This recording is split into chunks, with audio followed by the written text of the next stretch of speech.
Are you serious? Are you serious? It looks like it's getting very serious. We have information right now coming in.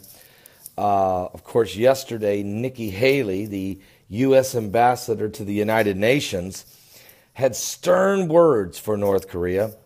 According to the headlines at the Crusader Journal, the U.S. envoy says North Korea's leader is begging for war as the United Nations organization, of course, begins to consider new sanctions. Matter of fact, according to reports, the United States today are saying that the countries trading with North Korea were aiding its dangerous nuclear intentions as the United Nations Security Council continues to review new tough sanctions and to isolate the regime, and showed signs of planning more missile tests.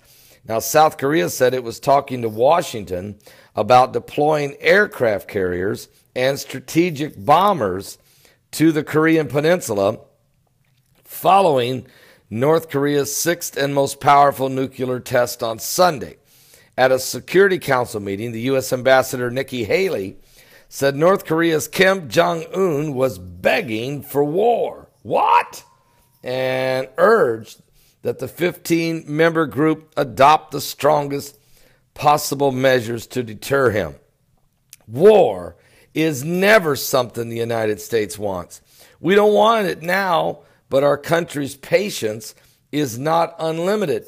We will defend our allies and our territory, Haley said. And the United States will look at every country that does business with North Korea as a country that is giving aid to their reckless and dangerous nuclear intentions, she said. Also, UN Ambassador Nikki Haley said the United States will circulate a new Security Council resolution on North Korea this week and wants a vote on it by next Monday. Matter of fact, China, a top trading partner with North Korea, and Russia called for peaceful resolutions to the crisis. China will never allow chaos and war on the Korean Peninsula, said the Chinese ambassador to the United Nations. And a comprehensive settlement, Russia said peace in the region now is in jeopardy. And that, quote, a comprehensive settlement to nuclear and other issues plaguing the Korean Peninsula can be arrived at solely through political and diplomatic channels, according to Russia's UN ambassador, Vasily Nesbiza. But North Korea has been under UN sanctions, folks, since 2006 over its ballistic missile and nuclear programs. And typically, China and Russia only view a test of a long-range missile or a nuclear weapon as a trigger for further possible UN sanctions. So U.S. President Donald J. Trump has asked to be briefed on all available military options, according to his defense chief. And officials said that activity around missile launch sites suggests North Korea is planning more missile tests. There's no doubt about it, folks. We're going to continue to watch this closely. Now, we do have some inside information that says a couple different people. One of the guys from one of the alphabet agencies of the government met with L.A. Marzulli at the Hear the Watchman conference in Dallas, Texas. This was in late March. And he told Marzulli, and Marzulli's went on the record to tell this, he told Marzulli that there will be war, and that next war will be with North Korea. Now, another gentleman called me from Texas, and he had some information from sources that are very reliable. So word on the street is this: there will be, or if there's going to be war, not that there will be, but if there is going to be war, it will be after the Winter Olympics, which are scheduled in Seoul, South Korea in February of 2018. So we're in the ramping up period. We're in the diplomatic, exhausting all diplomatic efforts. Jong Un is, ignoring all options.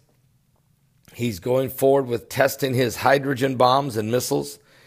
So it's as if both sides know It is inevitable. Let's pray to God it doesn't happen, though. Just because the alphabet guy from one of the major agencies of the government, I think he's meaning this. If there's going to be a war, it will be with North Korea. Let's hope that's what he meant. But one thing's for sure, we're living in dangerous times. We are in the last days. If you're not right with God, I want you to consider that North Korea has 800,000 artillery shells, rockets and missiles that they can start firing at Seoul, South Korea right now within 4 minutes. And because of that leverage over Seoul, South Korea's head, any talk of the United States just going in and eliminating this problem is not that simple. There would be thousands, hundreds of thousands of people killed on both sides in the Korean Peninsula. And then Japan is also concerned, and China and Russia. So there's a lot on the table here. And we've got 28,000 men and women in uniform in Seoul, South Korea, in our military base there. This is a whole lot more complicated. And then there's millions of civilians. So it is getting ugly. It is getting dangerous. World War III. My question is Armageddon coming to South Asia? We'll be back with more. Give your life to Jesus Christ. These are the last days.